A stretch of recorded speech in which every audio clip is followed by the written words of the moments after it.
Saya percaya ini adalah hari yang dijadikan Tuhan buat kita. Mari sama-sama kita bangkit berdiri. Kita mau bersuka cita untuk Tuhan. Yeay!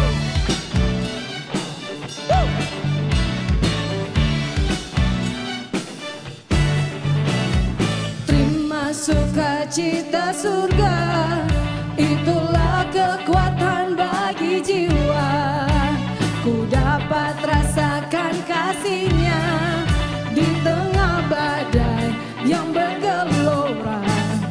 Terima sukacita surga, itulah kekuatan bagi jiwa. Ku dapat saksikan kuasa-Nya, taklukkan badai yang bergelora. Haleluya, Kau ada dalam hatiku, takkan patah semangatku, takkan hilang kekuatanku. Haleluya, ku mau bersorak bagimu, sukacita surga nyata penuhiku. Hey! Mari sama-sama kita bertepuk tangan untuk Tuhan. Terima sukacita surga, itulah kekuatan bagi jiwa. Ku dapat rasakan kasih-Nya di tengah badai yang bergelora. Terima sukacita surga, itulah kekuatan bagi jiwa. Ku dapat saksikan kuasa-Nya, taklukkan badai yang bergelora. Haleluya, Kau ada dalam hatiku, takkan patah semangatku, takkan hilang kekuatanku. Haleluya, ku mau bersorak bagimu, sukacita surga nyata penuhiku.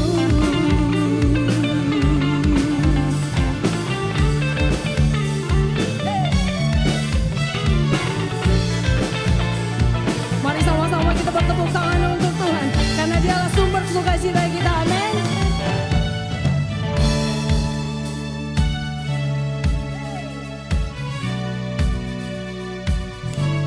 Sama-sama kita katakan.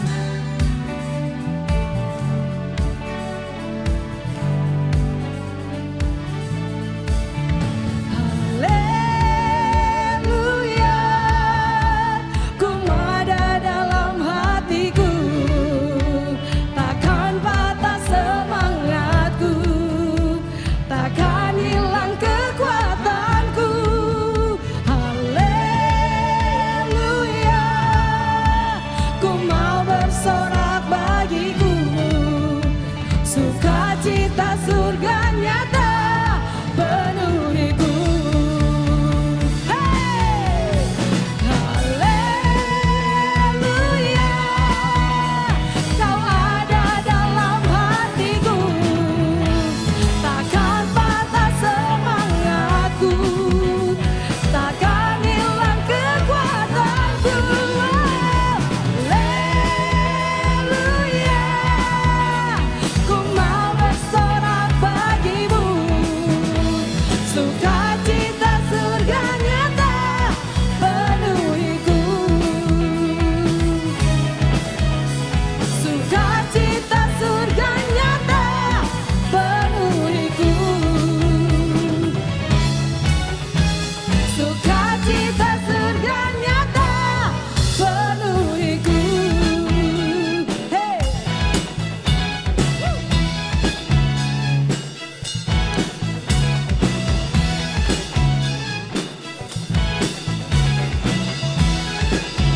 Sama-sama kasih tepuk tangan untuk Tuhan.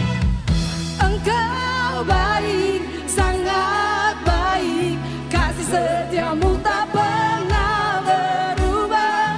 Engkau baik, sangat baik, kasih setiamu tak pernah berubah.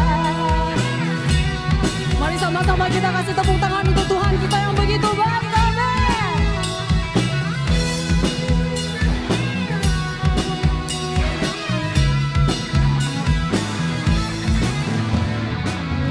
Dengan hati bersyukur masuki hadirat-Mu, membawa pujian bagi-Mu Yesusku. Ku memandang wajah-Mu, bersuka di depan-Mu, sambil menceritakan kasih-Mu. Sama-sama sambil kita mengangkat tangan kita.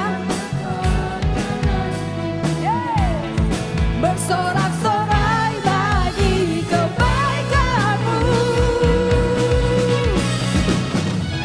Engkau baik, sangat baik, kasih setia-Mu tak pernah berubah.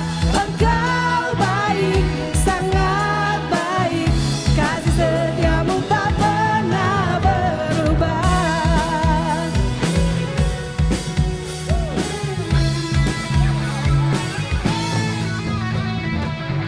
Dengan hati bersyukur masuki hadirat-Mu, membawa pujian bagi-Mu Yesusku. Ku memandang wajah-Mu, bersuka di depan-Mu, sambil menceritakan kasih-Mu. Ku mengangkat tanganku, bersorak-sorai bagi kebaikan-Mu. Engkau baik, mana jempolnya cuma Tuhan, kasih setia-Mu tak pernah berubah. Engkau baik, sangat baik, kasih setia-Mu tak pernah berubah. Engkau baik, sangat baik, kasih setia-Mu tak pernah berubah. Engkau baik, sangat baik, kasih setia-Mu tak pernah berubah.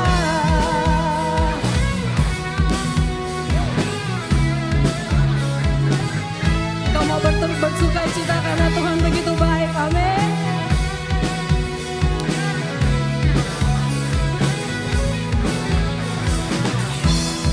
Engkau baik, Yesusku, kasih setia-Mu tak pernah berubah. Engkau baik, sangat baik, kasih setia-Mu tak pernah berubah. Engkau baik, sangat baik, kasih setia-Mu tak pernah berubah. Engkau baik, Yesusku, kasih setia-Mu tak pernah berubah. Engkau baik, Yesusku, kasih setia-Mu tak pernah berubah.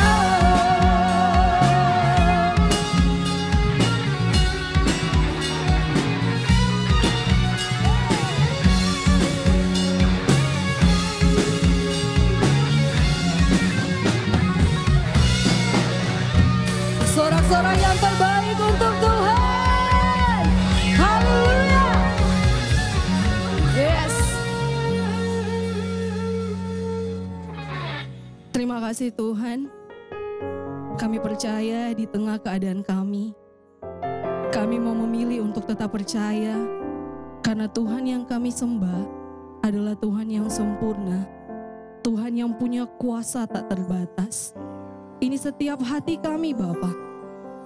Kami mau datang, kami mau percaya sungguh-sungguh, dan kami mau menyembah-Mu di dalam roh dan kebenaran. Terima kasih Tuhan.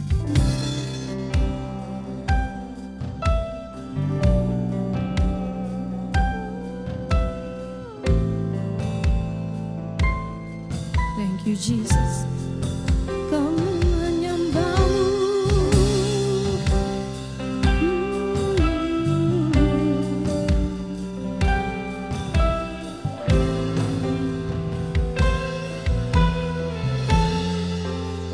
Let's sing together. Engkaulah jawaban di setiap doaku saat ku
bersama-sama sambil kita nyatakan. Engkaulah jawaban di setiap doaku saat ku menyembah Roh-Mu bekerja. Tuhan, ku percaya kuasa-Mu sempurna saat ku berdoa. Kuasa-Mu bekerja. Tuhan, ku percaya, ku percaya kuasa-Mu sempurna saat ku berdoa. Kuasa-Mu bekerja. Kami percaya kuasa-Mu bekerja di tempat ini.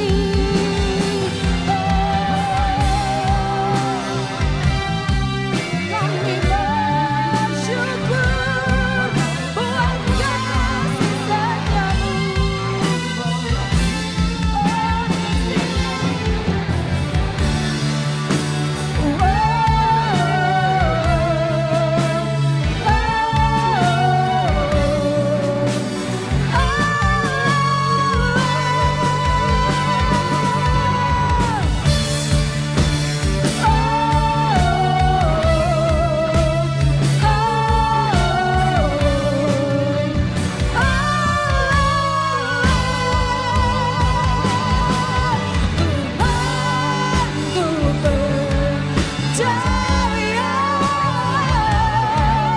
Kuasa-Mu sempurna saat ku berdoa. Kuasa-Mu bekerja. Kami percaya, Tuhan, ku percaya kuasa-Mu sempurna saat ku berdoa. Kuasa-Mu bekerja. Tuhan, ku percaya kuasa-Mu sempurna saat ku berdoa. Kuasa-Mu bekerja. Lagi sekali katakan dengan lembut. Tuhan, ku percaya. Ini pernyataan iman kami, Tuhan. Mu sempurna saat ku berdoa.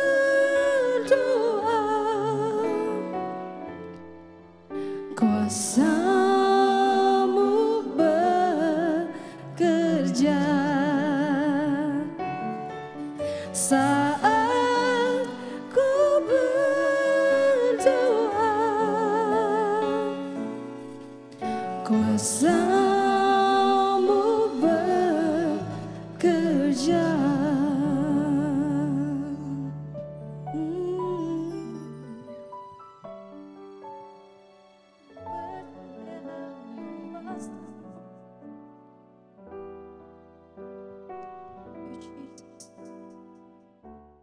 Saat ini kita mau sama-sama berdoa bagi bangsa dan negara kita. Dan saya mengundang Bapak Ibu semuanya untuk bergandengan tangan dengan keluarga yang ada di rumah. Untuk kita bersatu, berdoa bersepakat bagi bangsa dan negara kita. Terima kasih Tuhan, hari ini kembali kami datang untuk kami bisa beribadah bersama. Terima kasih, saat ini kami datang berdoa bagi bangsa dan negara kami yang saat ini lagi ngalamin krisis COVID-19 Tuhan. Kami percaya bahwa Tuhan adalah Tuhan yang berkuasa, yang kuasanya tidak akan pernah terbatas dari dulu, sekarang, bahkan selama-lamanya. Kami percaya bahwa Tuhan akan terus memberkati bangsa kami, bahkan memberkati pemimpin kami, baik presiden, wakil presiden, bahkan menteri, baik dari di pusat sampai di daerah. Engkau berikan hikmat Tuhan, untuk mereka bersama-sama bisa memberikan solusi yang terbaik mengatasi krisis ini Tuhan. Kami juga terus berdoa bagi Bapak Ibu yang saat ini lagi ngalamin hal-hal yang tidak mengenakan, krisis yang ada. Bahkan pengusaha-pengusaha lagi ngalamin krisisnya turun, bisnisnya turun. Kami minta di dalam nama Yesus bahwa Tuhan sumber jawaban dari setiap doa-doa mereka. Tuhan berkati bisnis ini, bisnismen ini Tuhan, berkati pengusaha-pengusaha yang ada, berikan solusi yang terbaik. Kalau mereka lagi usahanya down Tuhan, kami minta ada pertolongan Tuhan. Engkau tolong mereka Tuhan, berikan hikmat supaya mereka bisa melalui krisis dengan baik Tuhan. Bahkan karyawan yang mungkin kena PHK karena dampak COVID-19. Engkau tolong Tuhan, Engkau berkati dia, ada sumber-sumber berkat yang lain yang Engkau Tuhan akan kirimkan atas mereka. Engkau tolong keluarga mereka, Engkau tolong anak mereka Tuhan. Di dalam nama Yesus kami juga terus berdoa bagi jemaat Tuhan, keluarga-keluarga yang ada. Kami terus berdoa di dalam nama Yesus, ada kesatuan, ada kesehatian antara suami dan istri. Kami minta di dalam nama Yesus, kami tolak setiap konflik-konflik yang tidak penting Tuhan, yang membuat mereka down, bahkan membuat mereka semakin terpuruk saat ini. Kami minta di dalam nama Yesus, Engkau tolong mereka. Kami juga terus berdoa buat anak-anak kami, anak yang saat ini belajar di rumah. Mereka yang mungkin saat ini ngalamin kesulitan dalam belajar karena harus online Tuhan. Engkau berikan hikmat buat mereka anak-anak kami, supaya mereka tetap antusias sekalipun belajar lewat online. Kami juga terus berdoa bagi jemaat Tuhan yang saat ini sedang sakit. Apapun sakitnya, mungkin saat ini lagi ngalamin sakit yang tidak kunjung sembuh. Kami minta di dalam nama Yesus, oleh bilur Yesus, Kau disembuhkan. Apapun sakitmu, sekarang doa minta persembuhan dari Tuhan oleh bilur Yesus, bahwa Engkau sudah disembuhkan. Bahkan mereka yang saat ini sakit mungkin karena COVID-19, kami minta di dalam nama Yesus, kami tolak setiap virus-virus yang ada tidak menyebar lagi. Kami bunuh setiap virus-virus yang ada oleh bilur Yesus, Engkau disembuhkan. Kami juga terus berdoa buat perawat, dokter yang ada. Berikan mereka kesehatan, hikmat yang luar biasa, sehingga mereka bisa mengatasi pasien yang ada dengan baik Tuhan. Kami juga terus berdoa, darah Yesus menyucikan, tutup bungkus mereka Tuhan ketika mereka bekerja, ketika mereka melayani pasien yang ada. Terima kasih Tuhan, kami sudah berdoa dan kami bersyukur bahwa Tuhan adalah sumber jawaban atas setiap doa kami. Ini setiap kami Tuhan, di dalam nama Yesus, semua yang cinta Yesus katakan, amin. Salam sejahtera Bapak Ibu saudara yang dikasihi oleh Tuhan. Senang sekali berjumpa dalam kebaktian online ini. Saya percaya kuasa Tuhan tidak dibatasi oleh jarak dan waktu. Dimanapun Bapak Ibu Saudara mengikuti kebaktian online ini, kita akan mengalami kasih, kuasa, kebenaran, dan kemuliaan dari Tuhan. Berapa banyak yang siap untuk belajar firman Tuhan? Yang siap bolehkah sama-sama kita katakan, amin. Nah, tema saya pada hari ini adalah dalam firman-Nya atau dalam firman Tuhan. Saya mau tanya beberapa pertanyaan kepada Bapak Ibu Saudara. Berapa banyak yang mengikuti kebaktian online saat ini rajin membaca Alkitab setiap hari? Siapa yang suka malas membaca firman Tuhan? Siapa yang kadang rajin, kadang malas baca firman Tuhan? Yang terakhir, siapa yang kalau baca firman Tuhan, direnungkan, dihafalkan, dan dilakukan? Wah, pasti jawabannya macam-macam, berbeda-beda. Tapi saya dikagetkan oleh sebuah survei. Satu saat teman saya info kepada saya, bro, kamu mau tahu nggak hasil survei orang Kristen di seluruh dunia? Ternyata orang Kristen yang dengan disiplin baca Alkitab sendiri di rumah setiap hari, prosentasi atau persentasinya sangat kecil sekali, di bawah 30%. Saya bilang serius. Nah, Bapak Ibu Saudara bisa bayangkan kalau ternyata orang Kristen hanya mendengar firman Tuhan seminggu sekali. Bagaimana kekristenan mereka bisa bertumbuh di dalam Tuhan. Nah, sebelum saya masuk kepada inti firman Tuhan, saya ingin membuka dengan 2 ayat atau 2 hal di dalam pembukaan ini. Yang pertama, apakah Bapak Ibu Saudara masih ingat satu saat Yesus dibawa oleh Roh untuk dicobai di padang gurun. 3 kali Yesus dicobai dan itu dalam kondisi sedang berdoa puasa. Tapi Yesus 3-tiganya menang. Dan setiap kali dia dicobai, yang dia lakukan adalah berkata begini, ada tertulis, ada tertulis, ada tertulis. Dan di bagian yang terakhir akhirnya setan mundur daripadanya.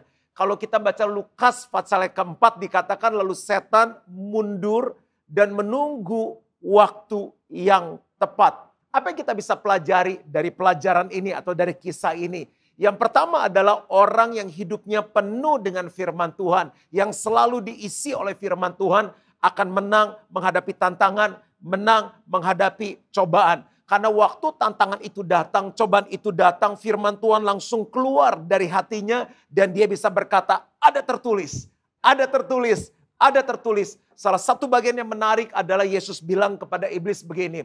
Karena manusia hidup bukan dari roti saja, tapi dari setiap firman yang keluar dari mulut Allah. Mungkin keadaan saat-saat ini kurang begitu menjanjikan. Membuat banyak orang khawatir, takut, dan cemas. Tapi firman Tuhan katakan manusia hidup dari firman Allah. Krisis boleh terjadi, tapi manusia hidup oleh firman Allah. Lalu di bagian terakhir adalah iblis mundur dan menunggu waktu yang tepat. Artinya begini, banyak orang akhirnya jatuh di dalam cobaan, mereka gagal di dalam perjalanan kekristenan, karena di saat-saat seperti itu mereka tidak isi hidupnya dengan firman Tuhan. Di saat itulah iblis bisa masuk dan menghancurkan kehidupan mereka. Nah, ini pembukaan. Dan dari perenungan-perenungan ini saya mendapatkan khotbah tentang firman Tuhan. Betapa pentingnya firman Tuhan dalam kehidupan orang Kristen atau orang percaya. Lalu di bagian yang kedua, kalau tadi saya ambil dari Matius 4, Lukas 4, ada di dalam Yohanes pasal 15, ayat yang ke-7 sampai dengan yang ke-8. Jikalau kamu tinggal di dalam aku, ini Yesus yang bicara, dan firmanku tinggal di dalam kamu, jadi firman Tuhan yang kita baca, yang kita dengarkan tinggal di dalam hidup kita, dengar baik-baik, mintalah apa saja yang kamu kehendaki, dan kamu akan menerimanya. Dalam hal inilah Bapakku dipermuliakan, yaitu jika kamu berbuah banyak, dan dengan demikian kamu adalah murid-muridku. Menarik sekali waktu saya baca bagian firman Tuhan ini, karena saya ketemu 3 kebenaran. Yang pertama begini, kita minta apa saja, maka akan diberikan kepadamu. Kita langsung berpikir, saya mau minta pesawat terbang sama Tuhan. Saya mau minta pulau, saya mau minta rumah yang besar sekali. Bukan seperti itu. Kalau orang yang membaca firman Tuhan tinggal di dalam dia, semua permintaannya akan tersaring. Semua permintaannya akan sesuai dengan firman Tuhan. Kalau yang kita minta sesuai dengan firman Tuhan berkata apa? Dan kamu akan menerimanya. Itu hal yang pertama. Jadi kuncinya tinggal di dalam firman. Doa kita akan sangat berkuasa. Karena doa kita sesuai dengan kehendak Allah. Yang kedua adalah begini, Bapakku dipermuliakan jika kamu berbuah banyak. Orang yang hidup dalam firman, lalu meminta sesuatu di dalam firman, hidupnya akan berbuah. Dan kalau hidupnya berbuah, Tuhan disenangkan. Tuhan dipermuliakan. Dan yang ketiga, yang terakhir adalah dengan demikian kamu adalah murid-muridku. Ternyata kalau kita mau menjadi murid Kristus, kita harus kuat di dalam kehidupan firman. Bukan hanya membaca firman, merenungkan firman, tapi juga melakukan firman Tuhan. Nah, ini 2 hal yang akan membuka khotbah saya pada hari ini. Berapa banyak Bapak Ibu Saudara tetap semangat. Ada bersama saya sebuah Alkitab warna merah. Sebetulnya saya punya 1 hitam dan istri saya punya 1 berwarna merah. Saya punya sudah lepas-lepas. Dan Alkitab ini kemanapun saya bawa. Pergi ke luar negeri, pelayanan, pergi liburan, keluar kota. Kalau di rumah setiap hari saya baca. Dan ini adalah Alkitab sepanjang tahun. Walaupun sekarang saya khotbah menggunakan catatan secara digital, tapi saya tetap suka sekali baca firman Tuhan ini. Dan nggak gampang untuk kita membaca firman Tuhan secara disiplin, karena seringkali kalau kita kelelahan, yang terjadi apa? Males dan ngantuk. Jadi ada beberapa tips dalam kehidupan saya pribadi. Saya kalau baca firman Tuhan mau fresh, biasanya saya bangun pagi-pagi sekali. Jam 4 pagi, setengah 5 pagi, saat semua orang belum bangun, masih gelap, itu seger-segernya sebelum saya olahraga, saya duduk, nggak ada suara apa-apa, saya baca firman Tuhan. Tapi misalnya saya malamnya kerja cukup malam, belajar, baca sampai lembur begitu. Kadang-kadang ngantuk, saya akalin saya olahraga dulu. Setelah olahraga, saya keramas, saya mandi, segar, baru saya baca firman Tuhan. Ada banyak caranya. Selama kita tahu firman Tuhan itu penting, kita akan cari cara supaya kita bisa dapat yang terbaik dari firman Tuhan. Sekarang kita masuk dalam inti khotbah pada hari ini. Dan saya akan mengupas atau membahas dari 2 Timotius pasal yang ketiga, ayat yang ke-15 sampai dengan yang ke-16. 2 Timotius 3 ayat 15 sampai 16. Ingatlah juga bahwa dari kecil engkau sudah mengenal kitab suci yang dapat memberi hikmat kepadamu dan menuntun engkau kepada keselamatan oleh iman kepada Kristus Yesus. Ayat 16, dengar baik-baik. Segala tulisan yang diilhamkan Allah memang bermanfaat untuk mengajar. 1, untuk menyatakan kesalahan. 2, untuk memperbaiki kelakuan. 3, dan untuk mendidik orang dalam kebenaran. 4, jadi hari ini kita akan belajar 4 manfaat kalau kita sebagai orang Kristen, sebagai murid Kristus, punya kehidupan membaca firman Tuhan yang disiplin. Yang pertama, firman Tuhan bermanfaat untuk apa? Yang pertama adalah untuk mengajar. Sama-sama katakan mengajar. Saya pelajari apa sih artinya mengajar. Nah, mengajar punya arti seperti ini. Membekali dengan yang benar dan memperlengkapi orang percaya untuk memiliki gaya hidup seperti Kristus. Saya ulangi, mengajar punya arti membekali dengan yang benar dan memperlengkapi orang percaya untuk memiliki gaya hidup seperti Kristus. Nah, kalau kita mau hidup, kita perlu bekal. Salah satunya adalah firman Tuhan. Tadi Yesus berkata manusia hidup bukan dari roti saja, tapi dari setiap firman yang keluar dari mulut Allah. Kalau kita mau hidup secara jasmani, perlu bekal makanan. Makan pagi, siang, malam. Waktu saya kecil, belajar dari TK, SD, SMP, orang tua saya nggak bisa memberikan uang saku. Jadi setiap kali kita dibawakan bekal dari rumah. Ada 2 kali istirahat, ini seingat saya. Jadi seringkali dibawain roti tawar, lalu dipakein mentega. Zaman saya kecil tuh namanya mentega Blue Band. Lalu dikasih coklat sprinkle. Kalau enggak stroberi, kalau enggak selai kacang, kalau enggak coklat yang cair itu Nutella, lalu dipotong dimasukkan ke tempat makanan. Kadang-kadang Super Mie atau Indomie atau mie instan dibawa ke sana.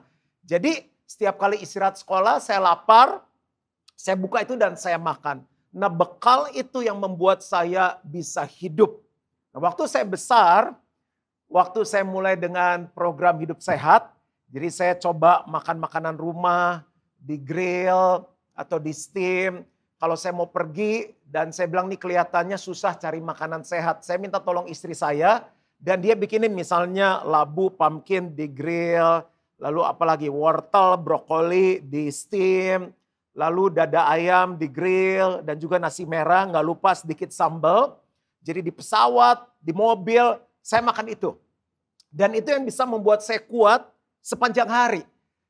Bagaimana dengan kehidupan kekristenan kita? Kita perlu dibekali oleh firman Tuhan. Jadi firman Tuhan atau Alkitab itu bermanfaat untuk mengajar. Artinya apa? Memberikan kita bekal supaya kita bisa bertahan hidup. Bukan hanya di saat yang susah, tapi di saat yang senang, bahkan di saat apapun juga.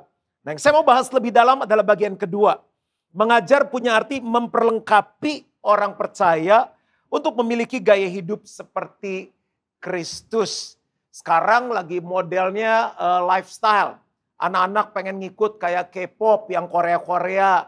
Misalnya wanita-wanita pengen ikut style tertentu. Nah itu nggak mungkin mereka bisa seperti yang mereka mau kalau nggak diperlengkapi. Ada yang rambutnya harus diwarnai, ada yang harus pakai fashion tertentu, ada yang mukanya juga harus diperlengkapi dengan make up dan sebagainya. Demikian juga dengan kekristenan. Kalau kita mau hidup serupa dengan Kristus, perlu ada yang memperlengkapi. Dan yang bisa memperlengkapi kita hanyalah firman Tuhan. Nah, saya berikan beberapa contoh supaya Bapak Ibu Saudara bisa lebih jelas.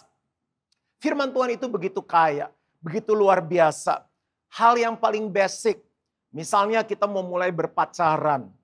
Itu firman Tuhan mengajarkan bagaimana mencari pacar, calon suami, calon istri yang sesuai dengan firman Tuhan.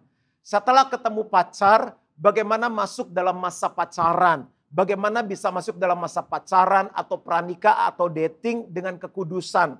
Apa saja hal-hal positif yang harus dilakukan. Bagaimana mempersiapkan pernikahan. Itu semua ada di Alkitab. Lalu kalau kita sudah menikah atau masih masa pranikah, kita belajar banyak hal. Tujuan pernikahan apa? Kenapa banyak pernikahan hancur, pernikahan berantakan? Karena mereka nggak tahu, nggak punya tujuan. Nilai-nilai dalam pernikahan apa? Seorang suami itu harus berfungsi bagaimana? Fungsi seorang istri bagaimana? Bagian anak-anak itu gimana? Nah, masuk akhirnya dalam pernikahan. Waktu pernikahan setelah mengandung, bagaimana mulai kita tahu sang istri mengandung. Itu masa-masa pertumbuhan anak dijelaskan. Bagaimana mendoakan anak dalam kandungan sampai dia lahir. Bagaimana pelajaran parenting, mendidik anak dengan cara Tuhan. Setelah anak jadi remaja, bagaimana cara mendidiknya. Demikian pula dalam kehidupan keluarga. Waktu konflik terjadi, bagaimana kita bisa mengatasi konflik. Komunikasi yang baik suami istri itu seperti apa. Bahkan hal-hal tentang seks itu diajarkan di dalam firman Tuhan. Begitu kayanya firman Tuhan yang Bapak Ibu Saudara baca setiap hari. Itu tentang keluarga. Nah, kalau kita keluar dari masalah keluarga, misalnya contoh dalam hal bisnis, bukankah inisiatif bisnis datangnya dari Tuhan? Dalam Kejadian 1 dikatakan, kuasai bumi, taklukkanlah itu. Jadi prinsip-prinsip bisnis yang benar itu ada di Alkitab. Kalau kita jadi profesional, kerja sama orang atau kita kerja sendiri, misalnya sebagai dokter, sebagai pengacara, prinsip-prinsip tentang keadilan, semuanya ada di firman Tuhan. Bayangkan, keluarga inisiatif Tuhan dan cara berkeluarga yang baik ada di sini. Bisnis inisiatif Tuhan, cara bisnis yang baik ada di Alkitab. Apalagi, pastor ini kalau keadaan seperti begini yang kita perlu nih tentang keuangan. Oh, lengkap sekali, prinsip-prinsip keuangan ada di sini. Bagaimana kita mengalami kebebasan dalam keuangan. Keuangan yang diberkati oleh Tuhan. Mulai dari cara mengelola keuangan. Mulai dari cara memberi. Mulai dari cara bergantung kepada Tuhan. Bagaimana mendapatkan hikmat dari Tuhan untuk mengelola keuangan. Bagaimana kita bersyukur. Bagaimana kita memperkatakan firman. Semuanya ada di dalam firman Tuhan. Kalau saya bahas ini mungkin kita perlu beberapa sesi. Saya kasih lagi 2 contoh mungkin supaya Bapak Ibu Saudara ngerti bahwa firman Tuhan begitu luar biasa. Firman Tuhan akan mengajar kita memperlengkapi kehidupan kita dalam hal hubungan misalnya. Tahukah Bapak Ibu Saudara bahwa salah satu kunci dalam kesuksesan atau keberhasilan adalah kemahiran dalam membangun hubungan. Kita diajarin bagaimana bisa approach atau mendekati orang. Bagaimana menerima orang lain. Bagaimana mengerti orang lain. Bagaimana menyemangati orang lain. Bagaimana mengampuni orang lain. Bagaimana mendorong orang lain dalam kasih, semuanya di dalam firman Tuhan. Nah, bagaimana dengan pengalaman saya sendiri? Contohnya dalam hal kepemimpinan. Saya ambil S1 saya di manajemen. Lalu setelah saya tahu dapat panggilan, saya ambil S2 saya di teologi. Tapi waktu terjun dalam pelayanan, nggak mudah. Loh, kok ini beda sama yang kita belajar? Yang ini saya belum pelajari. Sampai waktu saya menggali firman Tuhan, ternyata banyak sekali kekayaan firman Tuhan tentang kepemimpinan. Saya bisa belajar kepemimpinan dari Tuhan Yesus sendiri. Saya bisa belajar kepemimpinan dari Musa, dari Nehemia, dari Daud, dari Salomo, dari Joshua, dari Paulus. Bagaimana mengembangkan karakter, membangun nilai-nilai, manajemen, prinsip kepemimpinan. Begitu luar biasa sekali. Sampai prinsip kepemimpinan itu ada di Alkitab. Bagaimana tidak? Saya begitu mencintai firman Tuhan. Setiap pagi saya baca firman Tuhan. Setiap hari saya baca firman Tuhan. Karena saat saya baca firman Tuhan, hidup saya dibekali. Hidup saya diperlengkapi. Setiap kali saya dapat sesuatu, saya mempraktekannya, hidup saya semakin bertumbuh. Hidup saya semakin berbuah. Hidup saya semakin mengasihi Tuhan. Dan tanpa disadari, saya menjadi semakin serupa dengan Kristus. Ini hal yang pertama. Firman Tuhan bermanfaat untuk mengajar. Yang kedua, apa sih manfaat dari firman Tuhan? Untuk menyatakan kesalahan. Yuk kita jujur, jangan ada dusta di antara kita. Siapa Bapak Ibu Saudara yang mengikuti kebaktian online ini nggak pernah buat salah? Nah Bapak Ibu Saudara, kenapa sih kita buat salah? Pertama, kita udah tahu yang benar. Cuma ya memang kita lemah, kita jatuh, kita gagal. Tapi ada juga orang melakukan kesalahan karena dia nggak tahu mana yang benar. Nah ini dahsyatnya firman Tuhan. Karena dia kebenaran, dia bisa menyatakan kesalahan. Mungkin istri kita nasihatin kita terbatas. Kita cenderung kesel. Ah udah cerewet, bawel. Pemimpin kita ngomong, ya terang aja dia sama pendeta. Anak buah kita ngomong, tahu apa lu anak buah. Tapi kalau firman Tuhan yang ngomong itu luar biasa sekali. Saya ngalami saat firman Tuhan ngomong, bicara saat saya baca itu, saya bisa nangis. Saya bisa nanya, aduh Tuhan kenapa ya saya begitu? Itu begitu dahsyatnya firman Tuhan. Apa sih artinya menyatakan kesalahan? Ada dua arti. Menegur, yang kedua menginsafkan. Contoh, menurut Bapak Ibu Saudara, keluarganya pendeta sempurna nggak? Nggak sempurna. Aku juga masih belajar. Aku masih manusia. Saya menikah Tony 18 tahun. Awal-awal kita pernikahan, sampai sekarang banyak banget penyesuaian. Lama-lama lebih baik, lebih stabil, lebih bagus. Saya sebagai suami nggak pernah ngomong yang teriak-teriak, lu ya jadi istri gini-gini. Nada tinggi itu nggak pernah. Kan nada tuh ada gini, do, re, mi, fa, sol, la, si, do. Sampai do tinggi jarang. Saya kalau ngomong tuh, do, re, di situ aja. Jadi nggak pernah yang banting pintu, lempar piring, bolongin lemari gitu. Nggak pernah tinju-tinju istri, nggak pernah. Kebun binatang nggak pernah keluar. Saya ngomong pelan, do, re, mi lah paling tinggi. Pelan. Jadi satu saat kita evaluasi. Kan suami istri sering evaluasi, kadang waktu anniversary, momen-momen tertentu, ngobrol. Istri saya bilang begini, sayang kamu tuh galak, lihat kamu tuh serem. Masa saya bilang di hati saya kenapa dia menikahi orang yang serem. Saya bilang saya gak pernah marah-marah. Dia bilang kamu gak pernah marah-marah, kamu gak pernah galak, kamu tuh ngomong pelan. Cuma kamu ngomong pelan tajam dan menusuk. Masa sih saya bilang. Jadi sekarang setelah saya ngomong, saya lihat nih respon istri saya gimana. Saya mulai evaluasi. Oh ini bisa diperhalus. Oh ini bisa lebih baik. Oh ini kata-katanya saya bisa ganti. Kenapa saya mau berubah? Karena saya baca firman Tuhan seperti ini. Kasihilah istrimu seperti engkau mengasihi tubuhmu sendiri. Duk! Begitu kena firman Tuhan, aduh. Saya bilang saya gak pernah banting pintu, gak pernah bolongin lemari, gak pernah tinju istri, gak pernah kebun binatang, pelan. Tapi saya masih menyakiti istri saya. Lama-kelamaan mulai berubah menjadi suami yang lebih baik. Dahsyat ya firman Tuhan. Contoh lagi yang berikutnya. Saya tuh mengembalakan kan udah 20 tahun lebih ya. 20 tahun lebih, suka dukanya banyak. Dan sebetulnya kebahagiaan seorang gembala adalah begini. Kita tuh kan udah nyerahkan hidup untuk Tuhan. Kita pengen bimbing orang-orang supaya hidupnya berubah. Supaya mengasihi Tuhan, mengenal Tuhan. Hidupnya jadi serupa dengan Yesus. Mereka mengalami janji firman Tuhan. Tapi gak semua orang tuh nurut. Kalau dikasih tahu kamu gini-gini ya. Oh iya pastor, oh iya pendeta. Ada yang kita ngomongnya A, dia bilang kenapa enggak B? Kita ngomong B, kenapa enggak C? Kita ngomong C, kenapa enggak D? Jadi saya bilang gini aja, lu aja yang jadi pendeta. Yang konseling dia, kita yang nasehatin, dia ngajarin pendeta. Macam-macam lah ceritanya. Sampai kadang-kadang beberapa pemimpin juga sharing, aduh pastor gimana nih ngadepin orang-orang seperti gini. Saya bilang masa sih begitu? Iya bener, aduh susah juga ya gimana. Pernah sekali, saya sampai bilang begini dalam meeting. Ya udahlah saya bilang, yang penting dia udah terima Yesus, dia mati juga masuk surga. Kan udah gak bisa apa-apain. Kesel banget maunya sendiri, bahasa Prancisnya seenak udelnya. Setelah saya ngomong begitu, dia mati juga udah masuk surga. Kan ini orang bebal banget. Pulang, tidur, besok pagi saya saat teduh, baca firman Tuhan. Firman Tuhan ngomong begini sama saya.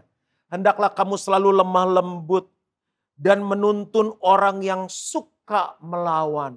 Siapa tahu dia bisa diselamatkan. Aduh Tuhan, saya bilang ampun. Nah, lihat banyak hal dalam hidup saya yang dikoreksi oleh firman Tuhan. Firman Tuhan punya tugas, punya fungsi menyatakan kesalahan. Lagi-lagi contoh yang terakhir. Saya itu ya jadi pendeta, ya juga masih terus belajar. Seingat saya, sebisa saya dan semaunya saya itu, saya tuh inginnya gini, berbuat baik sama semua orang. Ya kalau enggak buat apa jadi pendeta. Tapi anehnya ada orang-orang yang saya buat baik, fitnah saya, gosipin saya, ngomongin dari belakang, nusuk dari belakang. Ya kesel lah ya, kita udah buat baik. Tapi di depan kita kadang-kadang orang itu juga suka belaga bego. Ya kita tahu aja, oh ternyata dia yang ngomongin, oh ternyata dia yang jahat. Aduh kalau di depan manis banget, lain di depan, lain di belakang. Saya berpikir gini, udah deh, gak usah lah ketemu orang kayak begitu. Saya berpikir gini, WhatsApp gak usah dibales, telepon gak usah diangkat. Kalau ketemu, kalau bisa dia ke kanan, kita ke kiri, dia ke kiri, kita ke kanan, dia ke depan, kita ke belakang, menghindarlah. Kesel. Waktu saya baca firman Tuhan tegur saya seperti begini. Kalau kamu bisa buat baik sama orang yang buat baik sama kamu, apa bedanya sama orang dunia?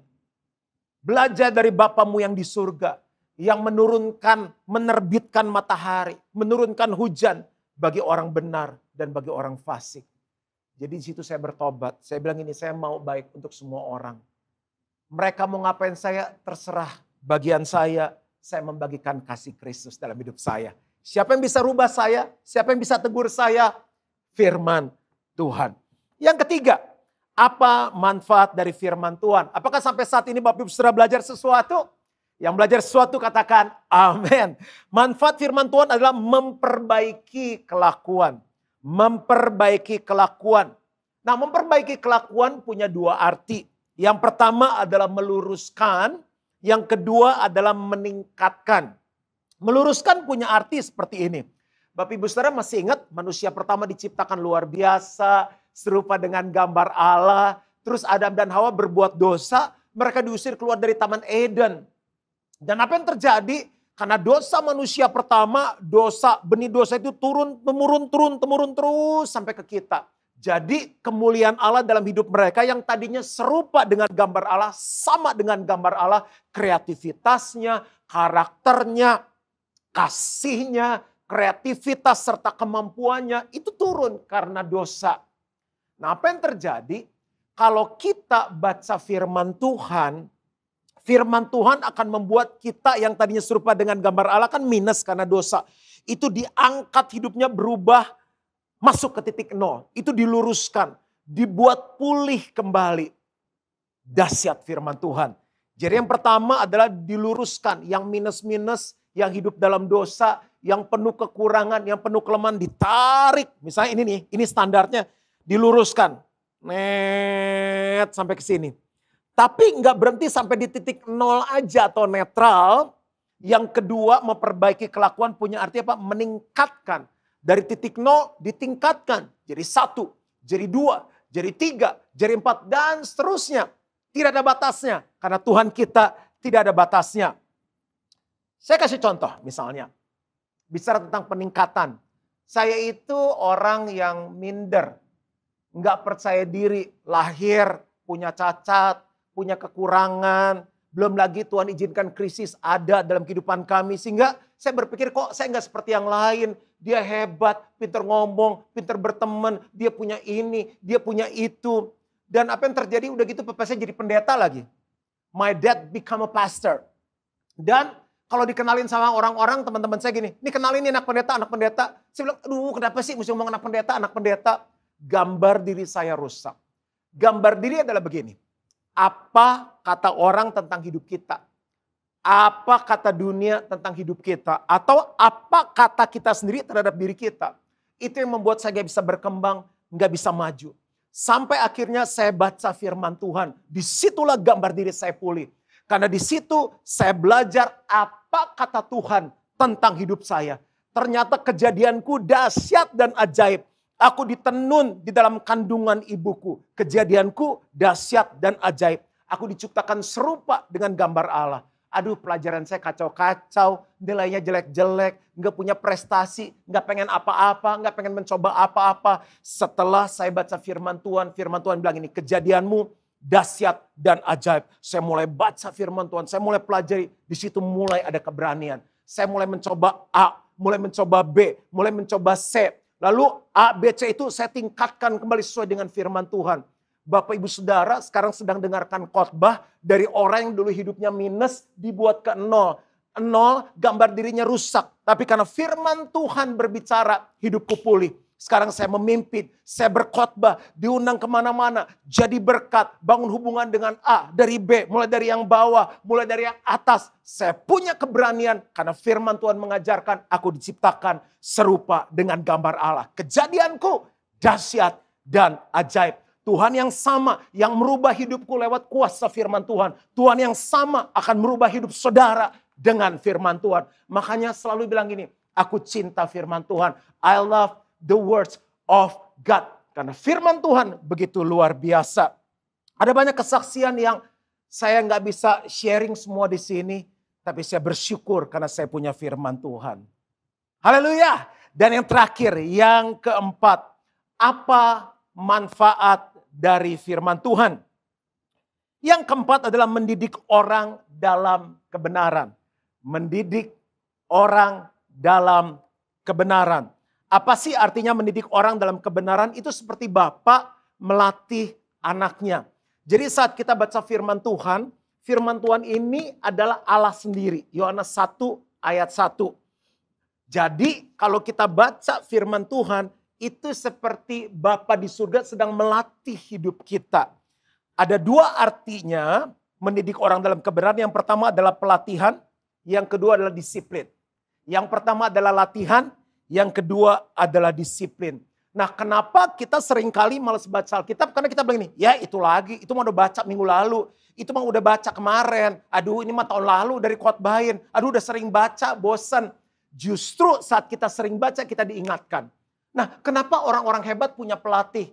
Tiger Woods punya pelatih, lalu pemain sepak bola yang terkenal punya pelatih, penyanyi masih punya pelatih. Karena pelatih itu mengingatkan hal-hal yang sederhana, yang seringkali orang yang melakukan nggak bisa lihat. Itu diingetin, ayo ini kurang ke kiri, ini kurang ke kanan, ini agak fales, ini mesti ditingkatin sendiri, nah ini kurang tinggi. Begitu caranya.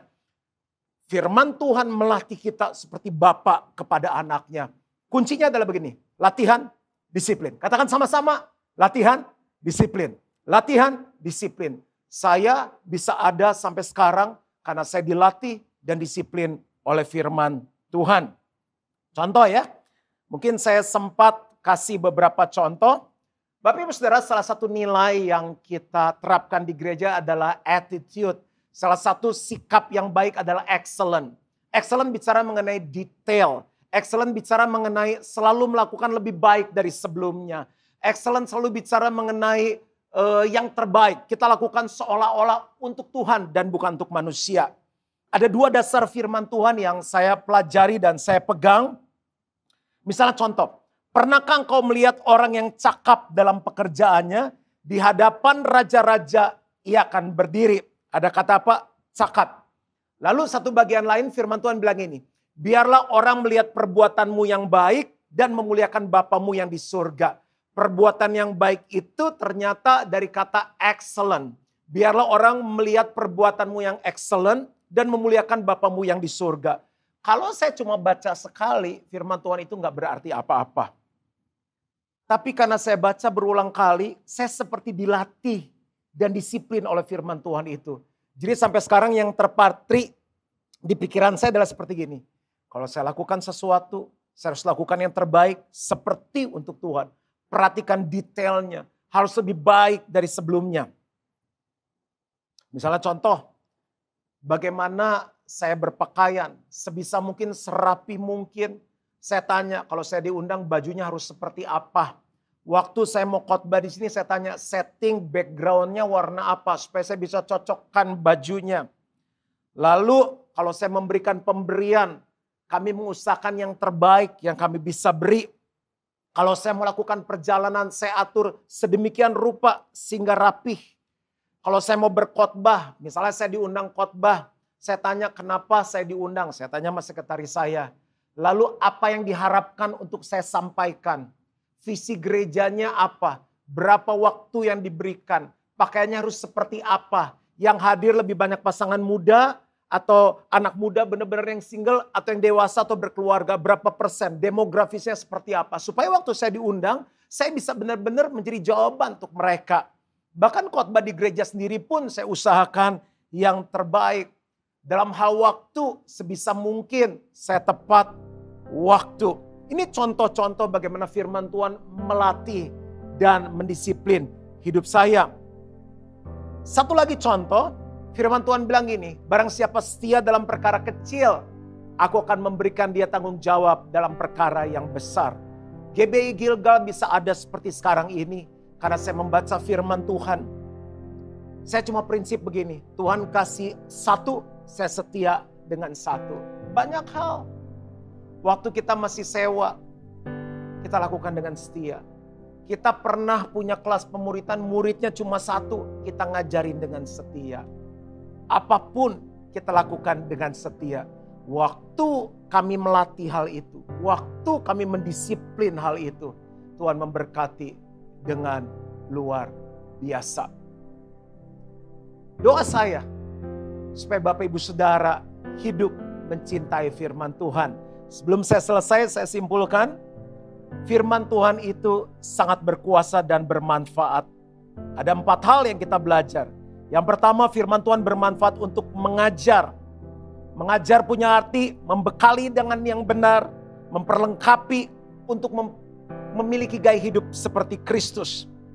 Lalu yang kedua, firman Tuhan bermanfaat untuk menyatakan kesalahan.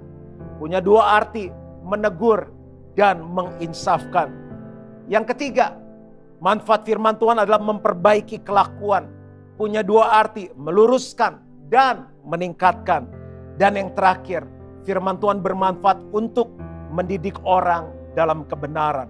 Punya 2 arti, latihan dan disiplin. Saya berharap kita semua punya disiplin rohani dalam membaca firman Tuhan.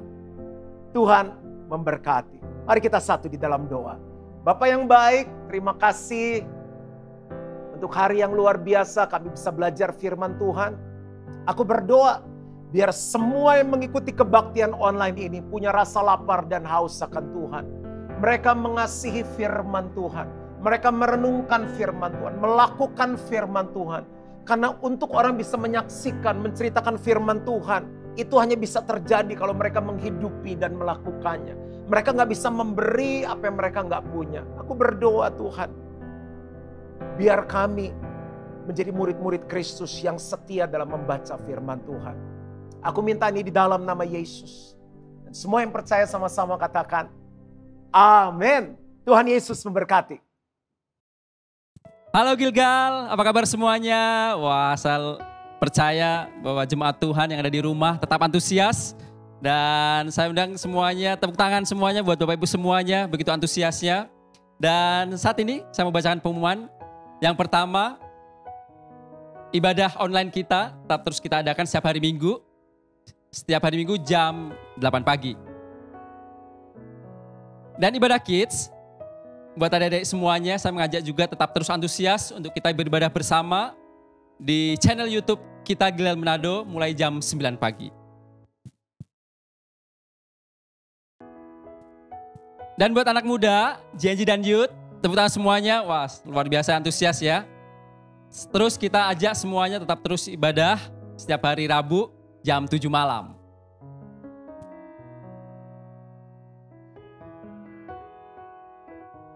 Dan tidak jemu-jemunya saya mengajak bagi Bapak Ibu semuanya untuk kita peduli dengan sesama. Dan bagi Bapak Ibu yang mau memberkati, bisa menyalurkan bantuannya lewat rekening yang ada, ataupun bisa menghubungi dengan nomor yang ada di layar.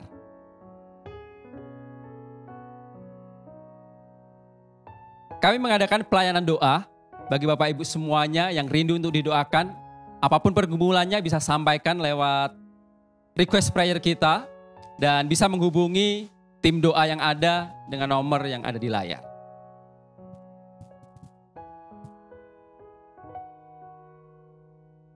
Bimbingan pranikah kami adakan secara online dan saya mengajak putra-putri bahkan pasangan muda-mudi yang rindu untuk mendaftarkan diri dalam kelas pranikah ini bisa mendaftarkan lewat nomor yang ada di layar.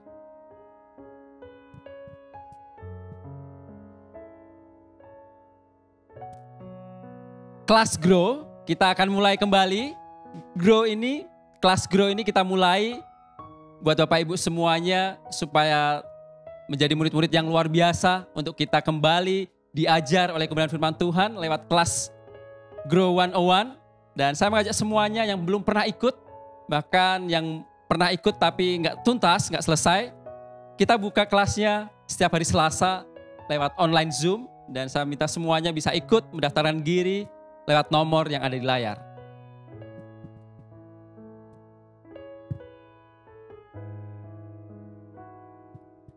Selama pandemi COVID-19, Family Cell kita tetap kita adakan secara online. Jadi Bapak Ibu semuanya tetaplah antusias, jangan ada yang tidak ikut. Kita bisa memulainya lewat Zoom online dan daftarkan semua Bapak Ibu yang belum pernah ikut Family Cell bisa mendaftarkannya lewat nomor yang ada di layar.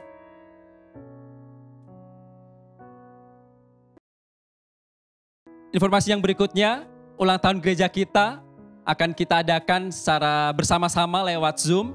Jadi saya mengajak jemaat Tuhan untuk mendaftarkan diri karena terbatas. Jadi segera mendaftarkan diri di ketua-ketua sel yang ada, di FCL yang ada untuk bisa didaftarkan di ulang tahun gereja kita. Kita adakan tanggal 22 Agustus hari Sabtu.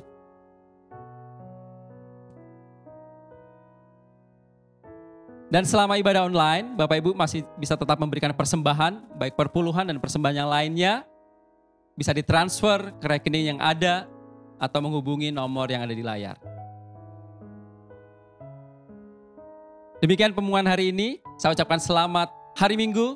Tuhan Yesus memberkati.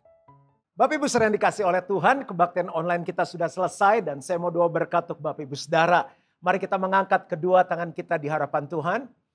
Jemaat Gilgal yang dikasih oleh Tuhan, kebaktian online kita sudah selesai. Terimalah berkat dari Allah Bapa yang akan memberkati kesehatanmu, memberkati keluargamu, memberkati pekerjaan, bisnis, keuanganmu, memberkati kerohanianmu, sehingga engkau terus bertumbuh, berbuah. Engkau akan mengasihi Tuhan, mengenal Tuhan, melayani Tuhan. Terimalah kasih karunia dari Tuhan Yesus Kristus, pertolongan, persekutuan yang manis dan pimpinan Roh Kudus menyertai kita mulai hari ini sampai Yesus jemput kita kembali. Dan semua yang percaya sama-sama katakan, amin. Sampai ketemu dan Tuhan Yesus memberkati kita semua.